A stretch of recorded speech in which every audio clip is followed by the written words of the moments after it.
yang memelihara hatimu di dalam Kristus Yesus Tuhan kita. Amin. Shalom Bapak Ibu, saudara-saudara yang terkasih dalam Tuhan Yesus Kristus. Selamat Minggu Epifanias bagi kita, minggu kelima. Dan yang menjadi topik minggu bagi kita ialah dipanggil menjadi penjala manusia. Firman Tuhan yang menjadi khotbah bagi kita dari Injil Lukas pasal 5 ayat yang pertama sampai dengan ayat yang ke-11. Bapak Ibu, mari kita ikuti, saya akan bacakan untuk kita. Pada suatu kali Yesus berdiri di pantai Danau Genesaret. Sedang orang banyak mengerumuni dia hendak mendengarkan firman Allah. Ia melihat dua perahu di tepi pantai. Nelayan-nelayannya telah turun dan sedang membasuh jalannya. Ia naik ke dalam salah satu perahu itu, yaitu perahu Simon, dan menyuruh dia supaya menolakkan perahunya sedikit jauh dari pantai. Lalu ia duduk dan mengajar orang banyak dari atas perahu. Setelah selesai berbicara, ia berkata kepada Simon, "Bertolaklah ke tempat yang dalam dan tebarkanlah jalamu untuk menangkap ikan." Simon menjawab, "Guru, telah sepanjang malam kami bekerja keras dan kami tidak mendapat menangkap apa-apa. Tetapi karena engkau menyuruhnya, aku akan menebarkan jala juga."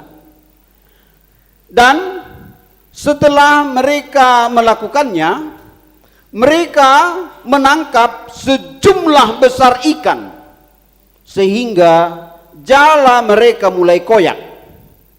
Lalu mereka memberi isyarat kepada teman-temannya di perahu yang lain, supaya mereka datang membantunya. Dan mereka itu datang. Lalu mereka bersama-sama mengisi kedua perahu itu dengan ikan hingga hampir tenggelam. Ketika Simon Petrus melihat hal itu, ia pun tersungkur di depan Yesus dan berkata, "Tuhan, pergilah dari perahu padaku, karena aku ini seorang berdosa." Setelah ia dan semua orang yang bersama-sama dengan dia takjub oleh karena banyaknya ikan yang mereka tangkap. Demikian juga Yakobus dan Yohanes, anak-anak Zebedeus, yang menjadi teman Simon. Kata Yesus kepada Simon, "Jangan takut, mulai dari sekarang engkau akan menjala manusia."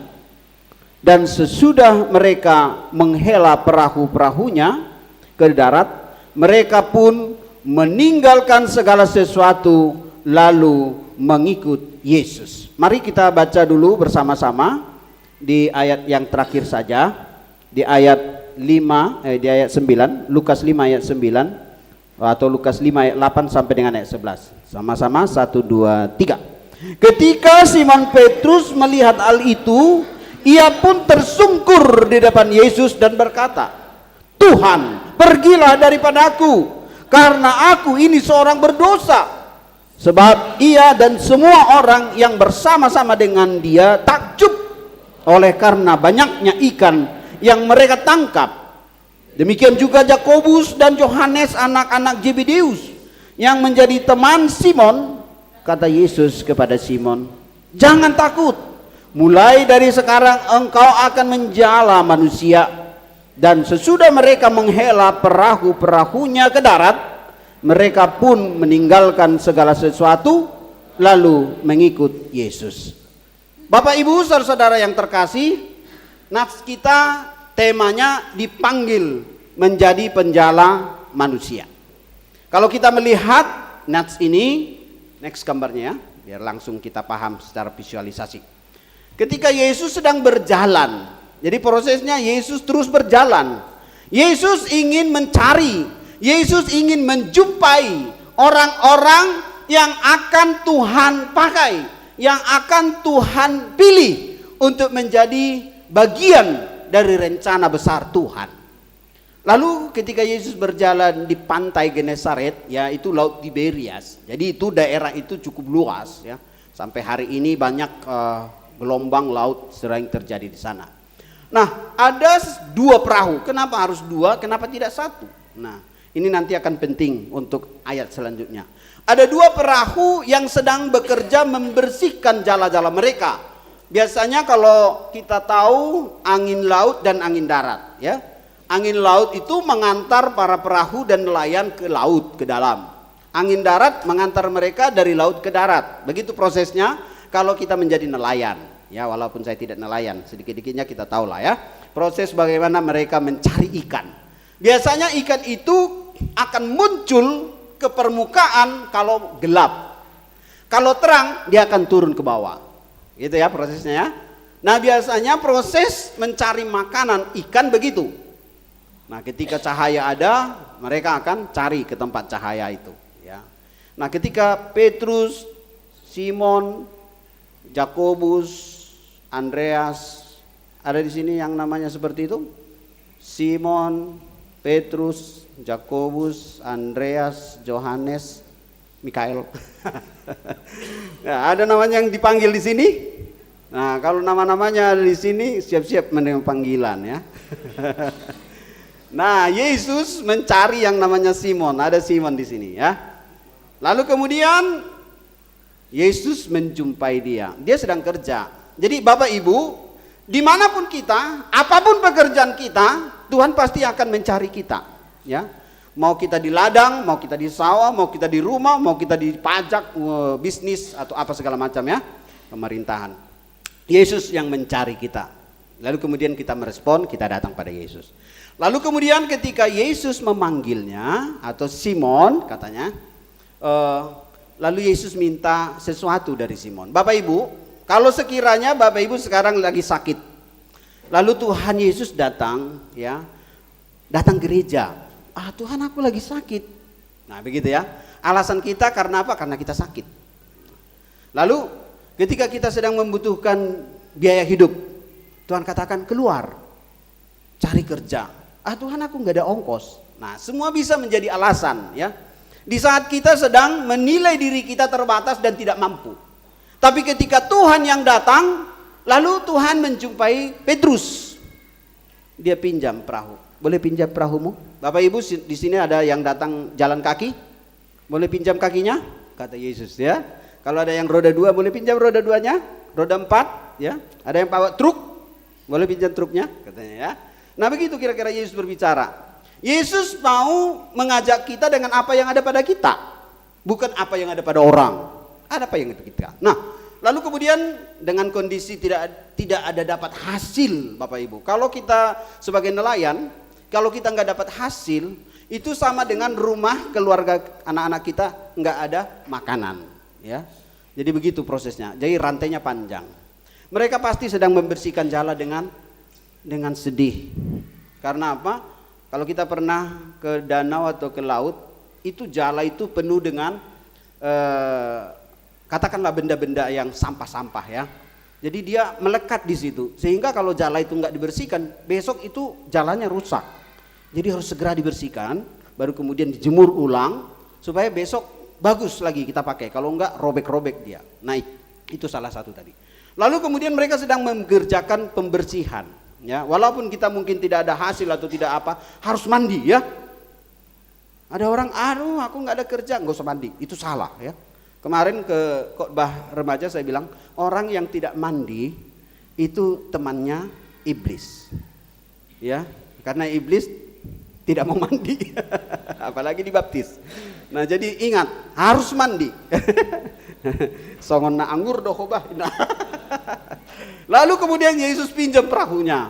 Dan apa kata Simon Petrus? Unang ma Tuhan roda 2 on manang na mobil hon, mobilnya halamak. Gitu. Kadang-kadang kita pengen dipakai Tuhan, tapi kita menolak. Simon Petrus dalam kondisi tidak ada apa-apa, dia katakan silakan. Tapi perintah Yesus bukan sampai di situ. Tolak, gerakkan, dorong. Karena waktu itu tidak ada bot motor ya. Jadi dia harus kerja juga, ikuti Yesus, dorong. Kenapa harus didorong? Karena di dalam posisi itu banyak orang yang ingin mendengarkan firman Allah. Ini baru kali ini Lukas 5 dicatat di situ jelas bahwa banyak orang yang ingin mendengarkan firman Allah. Sebelum-sebelumnya pasti mereka sudah melihat mujizat ya. Nah, ketika mereka ingin mendengar, Yesus kan tidak bisa terlihat kalau hanya di satu titik. Jadi Yesus pakai perahu supaya dia lebih luas pandangannya melihat seluruh orang yang ada di pinggir pantai nanti. Gitu cerita ini. Lalu kemudian Yesus berkhotbah dari jauh. Bayangkan Bapak Ibu. Jadi perahu Petrus itu menjadi altar. Altar di mana Tuhan Yesus berkhotbah. Perahu kita itu rumah kita, tanah kita, mobil kita, harta milik kita. Apakah Bapak Ibu bersedia untuk mengizinkan rumahmu menjadi tempat pertanyaan? Apakah Bapak Ibu mengizinkan transportasimu dipakai untuk pelayanan? Apakah Bapak Ibu bersedia tanahmu dipakai untuk sesuatu yang memuliakan nama Tuhan? Nah ini, harta itu semua bukan milik kita Bapak Ibu. Itu pemberian Tuhan. Nah oleh karena itu Petrus menjadi contoh bagi kita. Dalam segala hal, dalam keterbatasannya, bahkan dalam tidak ada penghasilannya sama sekali. Dia izinkan, silakan Tuhan. Ini kunci keberhasilan. Bapak Ibu mau berhasil, rekan-rekan muda mau berhasil, lihat Petrus. Kunci keberhasilan bukan menilai apa yang ada pada kita, tapi menilai apa yang Tuhan ingin pakai dari kita. Itu ya. Lalu kemudian dia izinkan Tuhan berkhotbah melalui perahunya. Dia izinkan Tuhan berkhotbah di rumahnya dalam pertanyaan. Dia izinkan mobilnya dipakai untuk pelayanan. Ini kunci keberhasilan yang pertama. Lalu setelah itu apa yang terjadi? Apakah Yesus merasa atau apakah Yesus seorang yang mati rasa? Orang sudah sedih, tidak dapat apa-apa, disuruh lagi begini begitu. Tidak Bapak Ibu. Inilah tahapan loncatan beyond atas iman yang kedua. Setelah Petrus mendengarkan khotbah Yesus, berarti Petrus ada bersama perahu itu ketika Yesus berkhotbah, ya kan? Karena tolak perahunya, jadi dia ada di dalam perahu itu. Lalu dia mengerti siapa Yesus. Lalu Yesus berkata, tebarkan jalamu ke sebelah atau ke tempat yang lebih dalam. Dalam logika tidak mungkin. Bapak Ibu pernah mancing? Next. Nah, tebarkan ke tempat yang lebih dalam. Kira-kira kalau kita mancing, apakah kita cari tempat yang dalam sehingga kita mendapatkan banyak ikan? Tempat yang dalam itu pasti ikannya minim, sedikit ya. Nah, hidup ini seperti sebuah rangkaian, dimana kalau kita ingin dipakai Tuhan, jangan melangkah biasa-biasa saja. Itu maksudnya. Harus melangkah lebih dari yang biasa. Next ya. Next. Nah, ini yang terjadi. Apa itu? Ketika Simon dan teman-temannya mau menebarkan jala ke hal yang Tuhan perintahkan, lalu yang terjadi adalah mereka mendapatkan banyak sekali ikan. Kalau Yohanes itu menghitung ratusan ikan. Jadi jala mereka biasanya mungkin hanya cukup puluhan ikan. Ini di mana Tuhan memerintahkan ikan yang tidak biasa harus datang. Jadi Bapak Ibu mengerti maksudnya di sini? Yesus yang memerintahkan ikan itu masuk ke jala Petrus. Bukan Petrus. Karena itu perintah Yesus. Bapak Ibu mau diberkati melimpah, diberkati semua usaha dan pekerjaannya, ingat, lakukan apa yang sesuai dengan imanmu pada Tuhan. Ketika dia sebar dengan perkataan Yesus, maka semua ikan yang diperintahkan oleh Yesus masuk ke jala itu. Dan semua ikan patuh. Ikan aja patuh, apalagi kita ya. Lalu setelah masuk dalam jaring itu, mereka berusaha menariknya. Ternyata jalannya tidak sanggup, hampir mau sobek. Ratusan kata Yohanes. Yohanes ada di situ kan, di kapal. Dia hitung 1, 2, 3, 4, 5. Itu Yohanes teliti itu. Nah, jadi dia tahu ikan besar, ikan kecil banyak sekali. Lalu kemudian setelah masuk, rupanya kapal mereka udah mau penuh, jalannya masih belum bisa ditarik semua. Mereka hampir menyerah. Lalu Petrus di sini perlu sharing ya, berbagi berkat. Jangan kita anggap berkat yang kita terima ini semuanya untuk kita. Kalau dikasih sama kita 1 ekor B2, kira-kira kita anggap itu berkat kolesterol itu ya, samurat. Bagilah bagi, ada tetangga kok, ada parhalado ya, panggil. Jangan makan sendiri, besok-besok opname. Nah, ketika Petrus mencontohkan berbagi, itu namanya. Dipanggil teman-temannya, ayo ini lagi ada berkat, mari bagi, mari bagi. Lalu mereka juga datang, ternyata perahu mereka juga hampir penuh. Itu ya, hampir penuh. Bapak Ibu, kalau Tuhan sudah berbicara, tidak ada yang bisa membatasi. Itu maksudnya di sini ya. Pekerjaan Tuhan itu tidak bisa dihalau atau dihalangi oleh apapun. Dan nextnya, dan setelah mereka melakukannya, mereka menangkap sejumlah besar ikan sehingga jalan mereka hampir koyak ya. Lalu selanjutnya apa? Jangan kita menganggap Bapak Ibu, begitu kita mendapatkan berkat banyak terus stop sampai di situ. Tidak. Tuhan ingin memakai kita dengan berkat itu. Yesus berkata kepada mereka, Simon, Yakobus, Yohanes, Andreas, mari, saat ini aku akan menjadikan engkau penjala manusia. Jadi bukan hanya penjala ikan. Nah, di sini prosesnya Petrus sudah mulai goyang. Karena apa? Dia tahu bahwa danau itu di tempat yang dalam tidak ada ikan. Dan ketika ikannya banyak sekali, lalu dia sadar, ini bukan hanya pemberita firman, ini bukan hanya nabi, ini adalah Tuhan. Baru kali itu Petrus berkata, Tuhan, tinggalkanlah saya, karena saya orang berdosa. Dia sadar bahwa dia tidak layak untuk menerima berkat yang luar biasa dari Tuhan. Itu kata Petrus, Tuhan, langsung dia ucapkan Tuhan. Karena apa? Dia mengerti setelah dia tahu bagaimana Allah di dalam Yesus Kristus melalui firman, melalui tindakannya membuat dia takjub. Seperti teman-teman yang lain. Kalau teman-teman yang tadi, Yohanes, Yakobus, dan Andreas itu takjub karena banyak ikan. Kalau Petrus, dia takjub karena Tuhan mau memanggil dia. Itu yang luar biasa. Dia orang berdosa, mungkin jarang gereja. Sekali-sekali aja, mungkin hari ini. Tapi dia dengar firman Tuhan. Dan dia sadar dia manusia berdosa. Lalu setelah itu dia katakan, Tuhan, tinggalkanlah aku manusia berdosa ini. Artinya Petrus tahu berdosa dan mau bertobat. Tapi untuk lebih besar dari situ, karena saya ini adalah nelayan, nggak bisa, nggak sanggup saya Tuhan. Bapak Ibu, kita kadang berhenti sampai di situ karena kita menilai diri kita dengan cara kita. Mari nilai dirimu dengan cara Tuhan. Tuhan bisa merubah apa saja. Yang tidak ada ikan bisa ada ikan. Bahkan yang sakit bisa disembuhkan. Yang tidak mampu bisa dikuatkan Tuhan. Nah, itu yang menjadi penting bagi kita sekarang. Lalu kemudian bukan hanya menjadi penjala ikan. Jadi kalau penjala ikan, kalau kemarin ada naposo, ada subjek objek gitu ya. Ini ikan itu kan menjadi makanan. Ya. Sehingga kalau mereka dapat habis.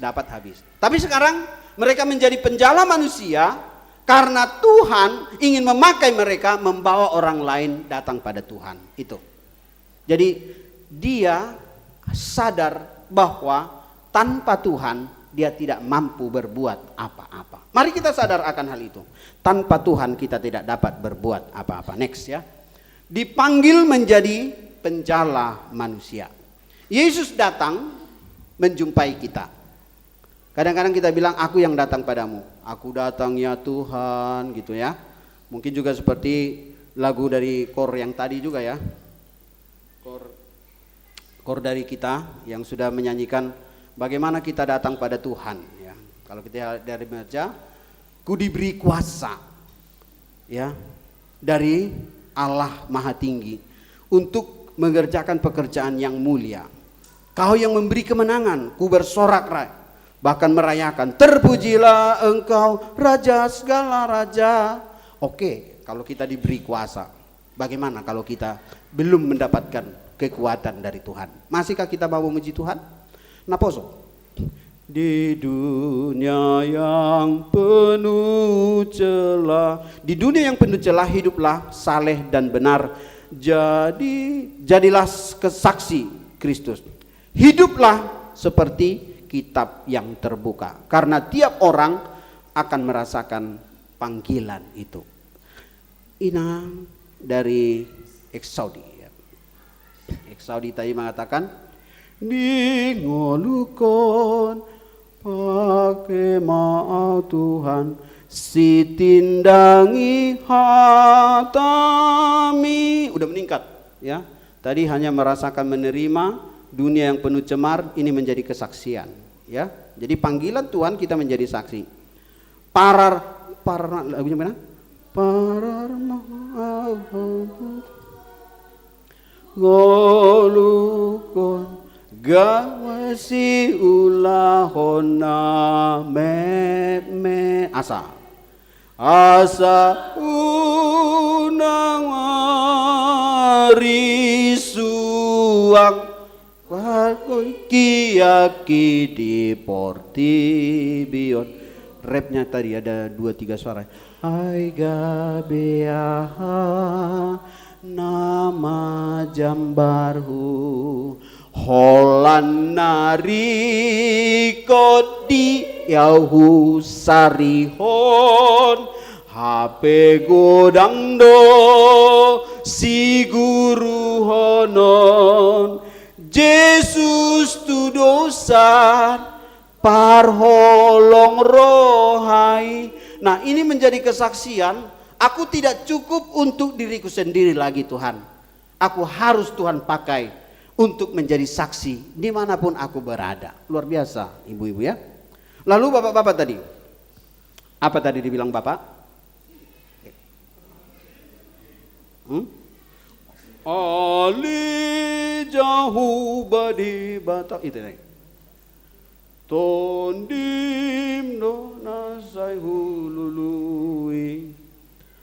Tok tong hu halu ton ho ton di kuba mataku pe mau asdo tok tong di ho apa? Ini kesaksian.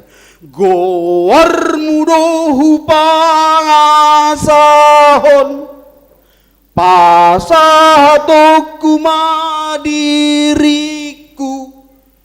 tuho tok tong lohot roha ku tangan siamun mudo mani yobni yopau tangan siamun munamani yobna mangalinggo miau Tuho dorohaki. Luar biasa ya. Jadi makin memuncak dia, makin jelas bahwa tanpa Tuhan aku tidak bisa berbuat apa-apa ya. Jadi ini kesimpulannya ya. Yang pertama, Yesus datang. Yang kedua, mujizat terjadi karena ketaatan. Amang-inang pemuda-pemudi remaja akan menerima mujizat Tuhan. Ingat, taat pada firman Tuhan. Yang ketiga, berikan reaksi yang positif, jangan yang negatif. Setelah berdoa, jadi enggak ya?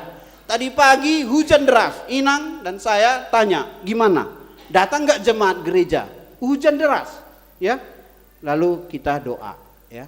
Tuhan kasihani kami, izinkan hujan berhenti. Hujan berhenti, Bapak Ibu. Ya. Setelah kita masuk, hujan datang lagi.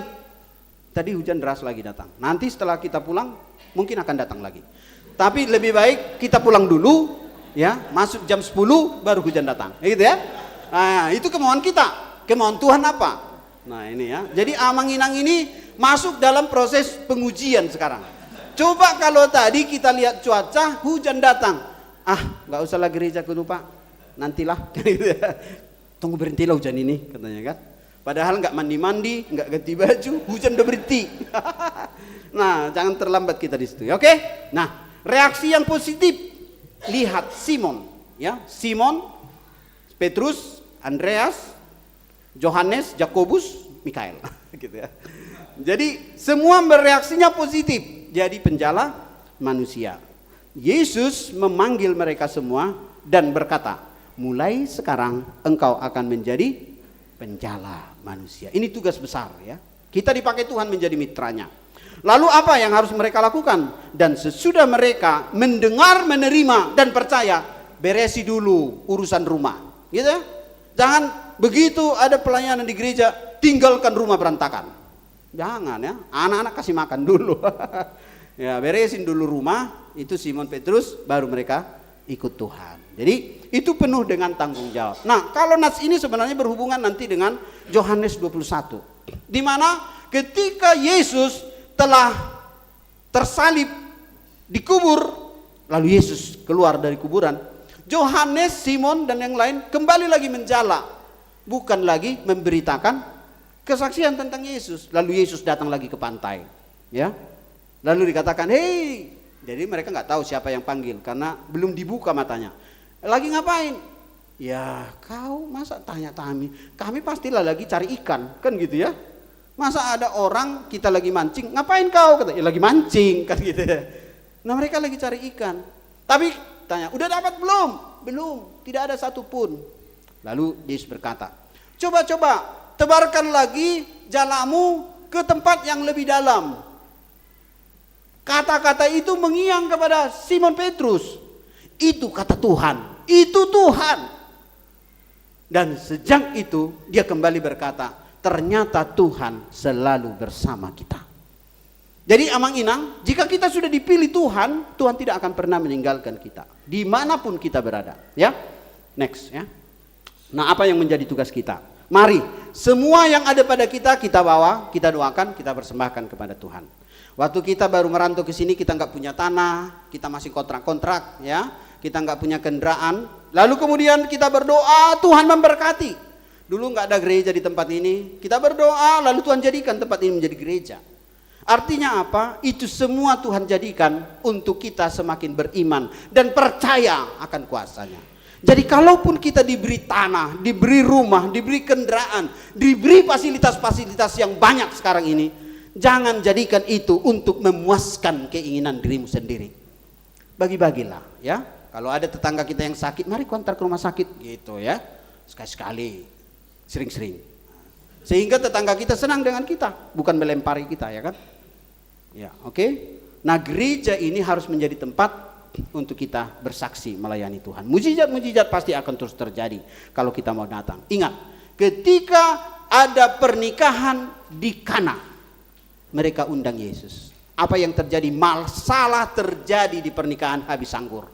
Tapi karena mereka sudah undang Yesus, Yesus selamatkan mereka. Masalah apapun dalam pernikahan kita saat ini, undang Yesus. Supaya Yesus menyelamatkan kita. Ketika Lazarus masih sehat, dia sering traktir lah gitu ya. Dia sering traktir Yesus dan teman-temannya. Kalau mereka mau lewat, lewat dulu singgah ke rumah kami. Maria, Marta sibuk ya bikin makanan. Tapi ketika masalah datang, Yesus datang. Bukan untuk traktir, tapi untuk membangkitkan, menghidupkan Lazarus. Sehingga Maria dan Marta terhibur luar biasa. Ya, ada yang Marta di sini namanya? Ya. Ada Maria? Ada Opung Maria? Mama Maria? Nah, ketika Yesus diundang, baru kemudian kita tahu janda Sarpat, ya, yang dia berkata, aku hidup hanya dengan segenggam tepung dan sedikit minyak dalam buli-buli. Tapi karena engkau hamba Tuhan. Ini agak ngeri juga ini Elia. Masa udah tahu janda yang miskin gak dapat makan, aku kurang makan, dia minta makan di situ. Ya tempat lain dong, jangan sini kan gitu ya. Tapi itu perintah Tuhan supaya terlihat mujizat di situ. Dan iman dari seorang perempuan janda Sarfat itu yang membuat dia hidup sampai musim kemudian datang. Jadi iman Bapak Ibu itu yang membuat kita hidup, melewati persoalan, bahkan sampai anaknya meninggal pun dia bisa menerima anaknya kembali hidup karena iman ya. Sekarang apa yang sudah Bapak Ibu berikan pada Yesus? Mari kita tanya diri kita, evaluasi diri kita. Next, tinggal terakhir. Nah inilah, Mang Inang lihat yang di bawah itu, ada yang pegang ikan? Siapa itu? Hah? Ya, kebetulan kami bersama remaja ada kebaktian Padang ya. Di situ ada kolam ikan. Nah, saya coba mainkan pancing. Ternyata ikannya datang dan menggigit pancing itu. Kami tidak hanya ambil 1-2 ikan, bahkan mungkin sampai 10 ikan ya. Anak-anak remaja waktu itu kita kasih makan ikan. Walaupun bayarannya ayam. Jadi mereka kan bayarnya ayam, tapi kita kasih ikan langsung dari pancingan gitu ya. Jadi lumayan mantap juga Amang ini ya, dapat pancingan ikan. Nah yang mau dikatakan di situ, Allah akan terus bekerja bagi siapapun, walaupun kita tidak mahir dalam memancing, dalam bekerja, dalam melakukan banyak usaha dan bisnis. Saya dapat info, masalah benar nanti dicek ya. Situasi kita sekarang sedang pemangkasan. Ya, semua biaya-biaya dari pihak pemerintah presiden kita sedang dikurangi, diturunkan. Jadi kalau ada Bapak Ibu di sini yang kerja di pemerintahan harus kuat, ya. Jangan langsung, aduh, kenapa ini? Bahkan bantuan-bantuan yang seharusnya harus disalurkan sekarang di stop sementara. Itu proses wait and see oleh pemerintah kita. Tunggu dulu, karena proses ini hati-hati, jangan main-main gitu. Walaupun bantuan makan gratis terus disalurkan. Ada yang dapat apa di sini? Orderan tentang makan gratis? Atau menjadi orang makan gratis? Nah, kemudian apa yang mereka lakukan? Mereka terus bersandar, khususnya orang percaya. Mereka terus bersandar pada Tuhan. Lewat 2026 nanti ya. Jadi kita harus kuat ini. 2025-2026. Kurangi pemborosan ya. Banyak menabung ya. Kemudian usahakanlah apa yang secukupnya, jangan berlebih-lebih.